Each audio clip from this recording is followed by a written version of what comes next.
On a blistering afternoon, a black woman aids a stranded millionaire with his stalled vehicle. Noticing the ring on her finger, he's struck with shock. No one noticed her. No one recalled her name. Yet under the unrelenting sun pounding the pavement, she became the sole savior for a man who appeared to own the world. A sleek luxury car sat idle on a desolate road, its engine smoking. A high-powered executive, used to commanding the universe, now stood exposed, helpless, unsure how to seek assistance. Nathan Carter slammed his fist against the steering wheel of his Maserati in frustration, glancing at his platinum watch, 11:43.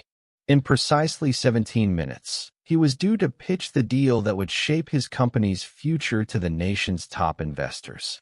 Perspiration drenched his silk shirt as he popped the hood, only to be met by a dense plume of steam that forced him to flinch. "Damn it," he cursed, tugging at his tie. His $3,000 Italian suit wasn't built for engine repairs, and his understanding of mechanics was zilch.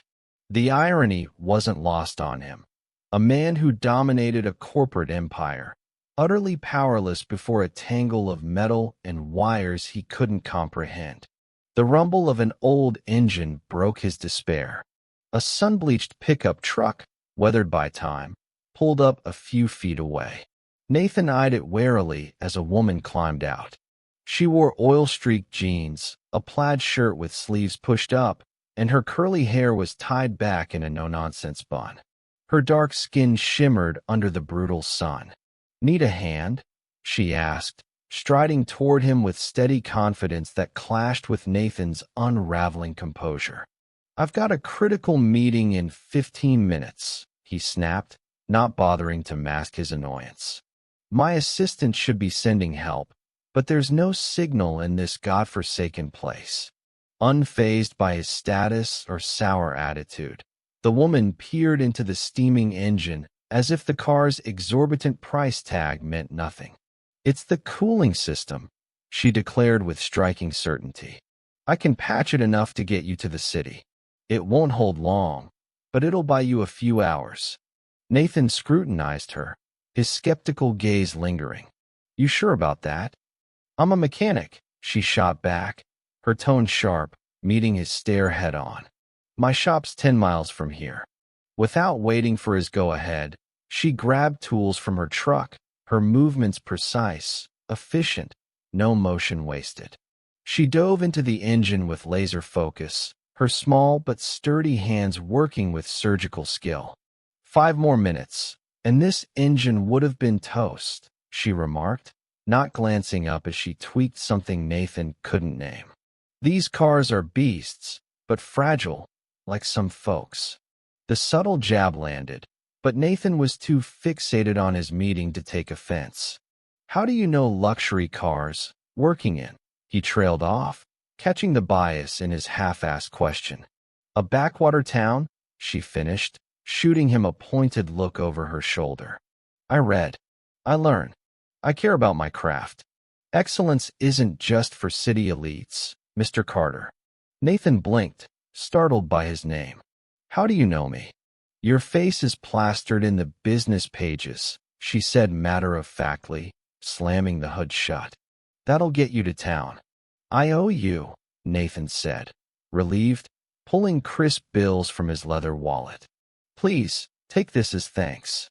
As she reached for the money, he saw it, a delicate antique silver ring with a tiny blue sapphire, oddly refined for her calloused hands. A ring he knew intimately. Time stopped. A memory flashed, a girl with bright, soulful eyes, a vow made beneath a sprawling tree, the last gift his mother gave him before her death. "Where'd you get that ring?" he asked, his voice shakier than he intended. The question lingered in the sweltering midday heat. She instinctively curled her fist, shielding the ring. "It was my mother's," she said lightly, though her eyes turned wary. "Why?" What she couldn't know was that 20 years ago, that same ring had been slipped onto her tiny child's hand by a boy who swore he'd return. A boy who grew into the man before her. a man who broke that sacred oath and now faced her again in the unlikeliest of moments. If this tale of lost promises and chance reunions stirred your soul, subscribe to discover how a single ring sparks an upheaval in the lives of two strangers fate keeps pulling together. Lena's eyes hardened as she noticed Nathan's fixation on the ring. Pocketing the cash, she turned and strode to her truck with purpose. If the car dies, my shop's 10 miles out. First turn after the Aurora City sign, she called. Nathan wavered, torn between his vital meeting and this jarring discovery. That ring, he started, but her engine roared to life. Your meeting, Mr. Carter, Lena said icily. The investors are waiting. As the Maserati sped off, Lena stood still. He didn't recognize me, she whispered, thumbing the ring, a habit honed over 20 years. Back at Hope Mechanical, Lena attacked a dismantled engine, pouring her frustration into every wrench turn. You'll wreck that carburetor, her uncle Marcus cautioned, approaching. Tall, with graying temples, he alone knew her full story. He showed up, Uncle Marcus, with a busted car, like some sick twist of fate. Marcus stilled. Nathan Carter? The boy who swore he'd come back. The man who forgot, Lena corrected, wiping her hands on a rag. He saw me as just some nameless mechanic. He noticed the ring, not the girl who kept it for 2 decades. That night, Lena opened a wooden box under her bed. Inside were neatly arranged newspaper clippings chronicling Nathan Carter's rise, articles on innovation, charity, and his recent engagement to Claire Thornton, heiress to a fashion empire. Tomorrow, he won't even recall the ring, she muttered to the empty room. Lena was mistaken. The next morning, a plain sedan rolled up to the shop. Nathan stepped out, sans his pricey suit, as if trying to blend in. We're open, Lena said, keeping her distance. I'm here to return this, he replied, opening his hand to reveal a small carved wooden brooch, a bird with spread wings. Lena's world froze. That brooch, my first carving, given to Nathan as a goodbye at Open Heart Orphanage, Orion Wing, he said softly. You were the girl who taught me to whittle when the other boys mocked me. You promised you'd return, Lena said, the words slipping out. I tried, Nathan said, a shadow crossing his face. For years. But my father had other plans. Marcus emerged, wiping his hands, his gaze heavy with distrust. So the prodigal prince returns, he said quietly, 20 years late. Nathan met his eyes. I know you don't trust me, but I'm here to ask for a chance to explain. Marcus took me in after the orphanage, Lena said. He taught me everything, gave me a home when no one else would, something I swore I'd do, Nathan admitted, regret plain. Why now? Lena pressed. Nathan inhaled deeply. In 3 weeks, I'll announce my engagement to a woman I don't love, take the helm of a company I secretly loathe, and become the man my father always wanted. Then I saw you, or rather, that ring, and something shifted. His phone buzzed relentlessly. Claire, 6th call. She's persistent, Lena noted, bitterness lacing her voice. My warden, he said, silencing it. Our marriage is a business deal dressed as love.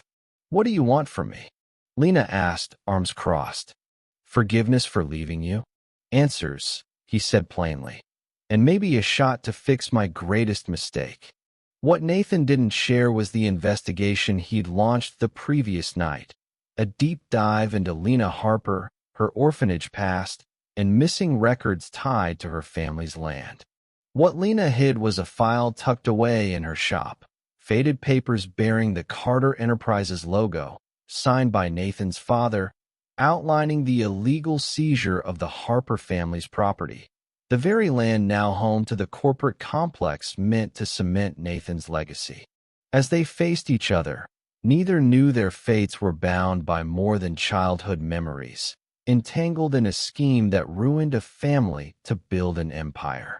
In 3 weeks, when Nathan was set to lock in his future, Lena would unveil a truth that could topple everything the Carter family had gained through deceit and theft.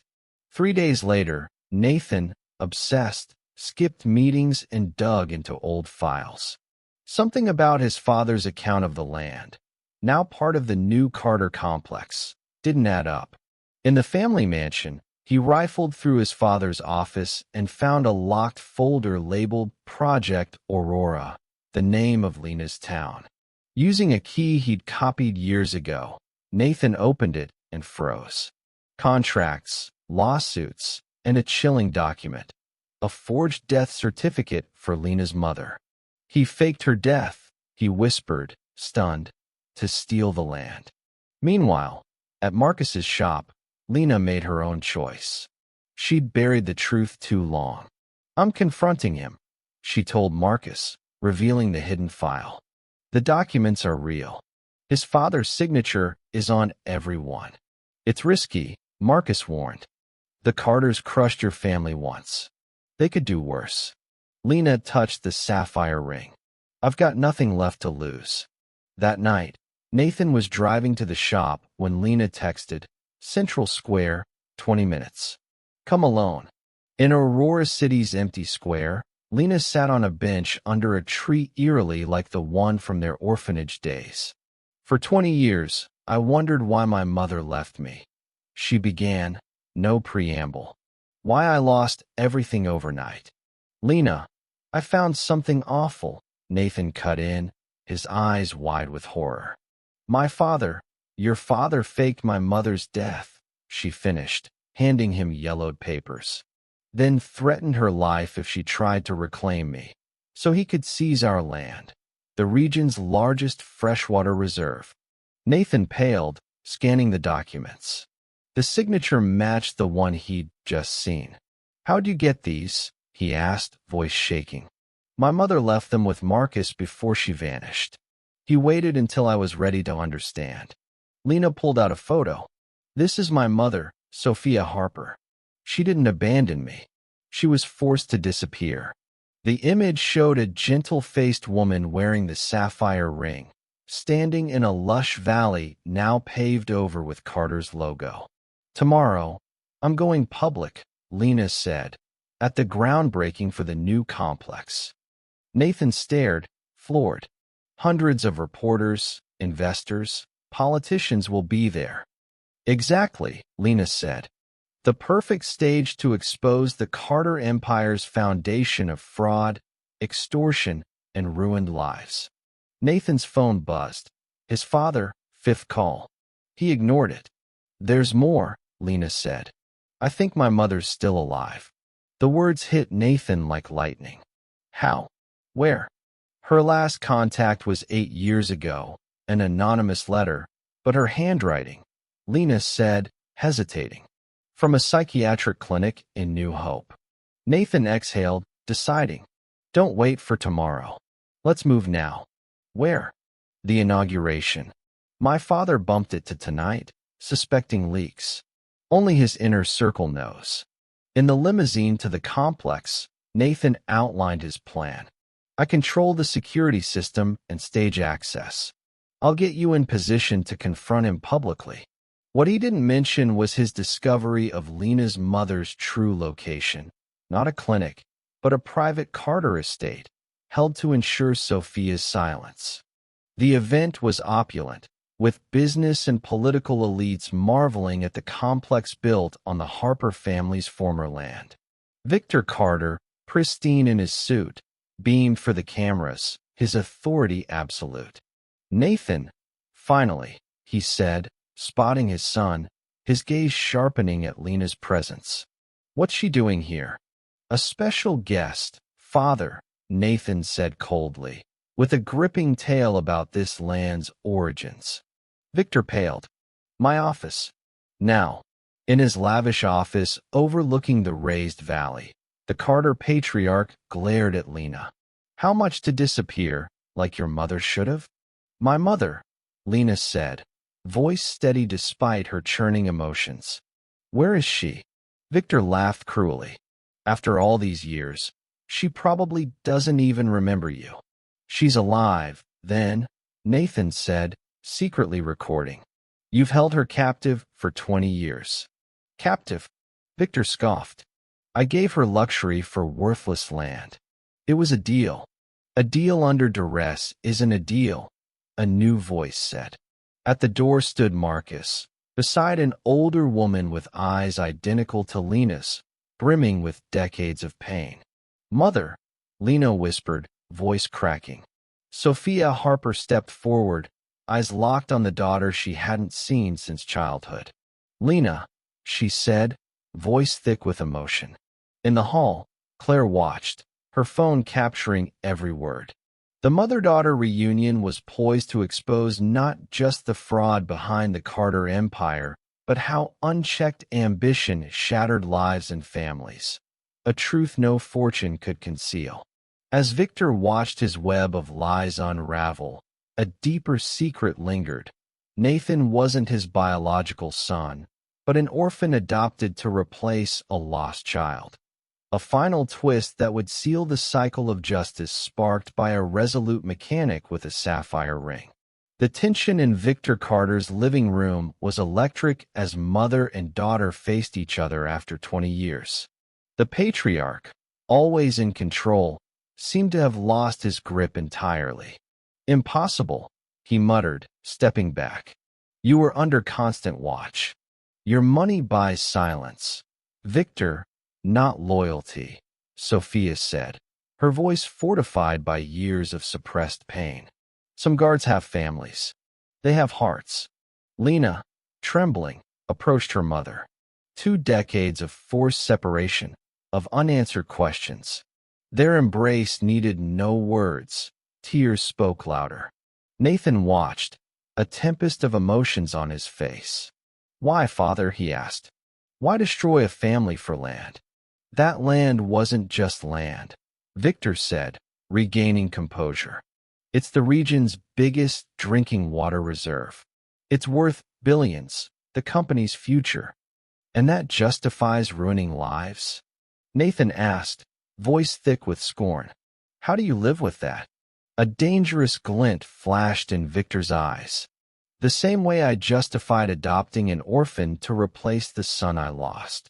The silence was deafening. Nathan reeled, as if struck. What? He whispered, face draining of color. You think it was chance you spent 6 months in that orphanage? Victor laughed bitterly. Your mother died in childbirth with our real son. You were a convenient stand-in. No medical issues, no family to meddle. The revelation crushed Nathan. His life, his identity, was a lie. He wasn't a Carter by blood, just an orphan with doctored records, like Lena's. He's lying, Claire said, stepping in, holding an old file. This explains why our corporate merger fell off. What have you done? Victor asked, paling at the file. Due diligence before a business marriage, she said coldly, including your history of shady adoptions. Nathan wasn't the only one. Marcus rested a steady hand on Nathan's shoulder. This means you and Lena aren't just childhood friends. You're half-siblings, Claire said. Same mother, records fake to hide it. Lena and Nathan locked eyes, the truth clear in their matching gaze. Same hue, same shape. How had no one seen it? That's why the ring mattered to both of you, Sophia said softly. It was our family heirloom. I gave it to Nathan before Victor took him, making him think it was from the mother he never knew. Police sirens wailed, closing in. This ends now, Nathan said, voice resolute. All the lies, all the manipulation. The next week, headlines erupted. Victor Carter, revered tycoon, arrested for fraud, kidnapping, and forgery. The Carter empire, built on crime and severed families, crumbled as probes uncovered decades of corruption. Nathan, learning he was Sophia Harper's son, shed the Carter name for his true one. The land was restored to the Harper family, and the corporate project became an environmental reserve with a community center aiding local families. 6 months later, at the expanded Esperanza Mechanica, Lena tweaked an engine while Nathan reviewed papers for the new Harper Foundation for Orphaned Children. "Still weird?" she asked, wiping grease off her hands. "To learn your life was a lie?" Nathan smiled, a rare, real grin. "Weird, yes, but freeing." He touched the bird brooch, now a pendant. "We lost 20 years, but we reclaimed our truth. Our family." Sophia entered with lemonade, her once sorrowful eyes now bright with justice found. "The ring," she said, noting Lena still wore it. "It kept us linked, even when we didn't know."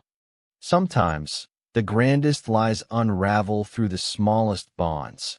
A ring passed from mother to son, then to a sister unaware of her own existence. And sometimes, empires built on injustice fall, not from guilt's weight, but from the relentless force of truth resurfacing when least expected. If this story of family ties buried under decades of deceit moved you, subscribe for more tales showing how truth, however painful, can heal enduring wounds and reunite lives torn apart by greed and power.